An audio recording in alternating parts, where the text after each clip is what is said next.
10 araw matapos ilatag ng Liberal Federal Government ang kanilang full budget. Katulad ni Prime Minister Mark Carney, patuloy din sa pag-iikot ang kanyang gabinete para ibida ito sa mga komunidad sa Canada.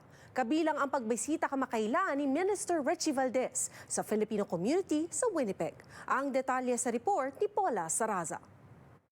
I'm a member of the Conservative Party of Canada. I've been since I could register.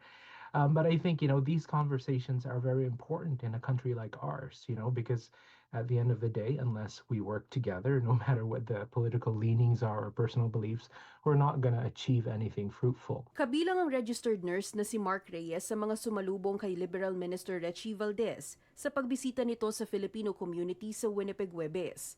Sentro sa agenda ang pagbida sa Canada's strong budget ng Liberals, tulad ng pansamantalang ginhawang hatid sa 5-year personal support worker tax credit. To help with training, licensing costs, and really to recognize their role.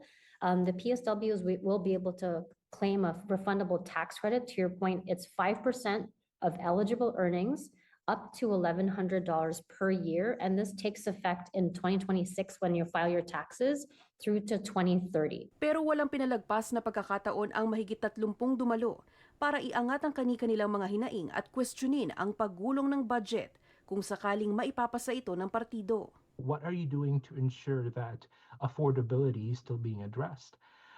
One thing that was brought up is, unit assistants still make way less than nurses, and it hasn't scaled up. So even with this initiative, is the government going to be doing more? And I was happy to hear that question being asked, because then the minister can bring it back. Bahagi rin sa fall budget ang patuloy na tinatrabahong pagkilala sa foreign credentials. Our kababayans had asked, who are we going to focus on? When is this going to take? How is it going to take place? And so what I was able to share is that our government is focusing on 2 important needs right now. That's the healthcare, as we know, very vitally important, and for construction workers, because with our Build Canada Homes initiative that we are building more homes faster in this country, we certainly need to make sure to also prioritize the trades as well. Plano ng Ottawa maglaan ng $77 milyong sa loob ng susunod na 5 taon para sa pagsulong sa Foreign Credential Recognition Action Fund. My question is, how will this be rolled out in a realistic sense? Because really, it's a multi-level problem, right?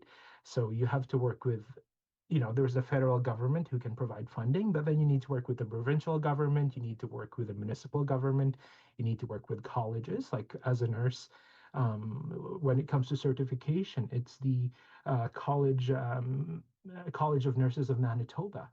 Ang malaking turnout sa naganap na pagtitipon na talakayan sa Philippine-Canadian Center of Manitoba, Huwebes, maghimok daw sana sa komunidad, saan man sa Canada, na maging aktibo sa mga usapin at isyong hinaharap sa bansa at makapagbigay ng lakas loob na bumoses bilang mga mamamayan sa Canada. Having events like this is a positive step, and hearing about the minister's story, about how she started in Parliament Hill, about how, she's had issues with security not wanting to let her in. I think it was quite poignant for us to hear that, right? Because to some level, we can all relate to that. But the important thing is, she made that door open. Paula Saraza, Omni News, Toronto.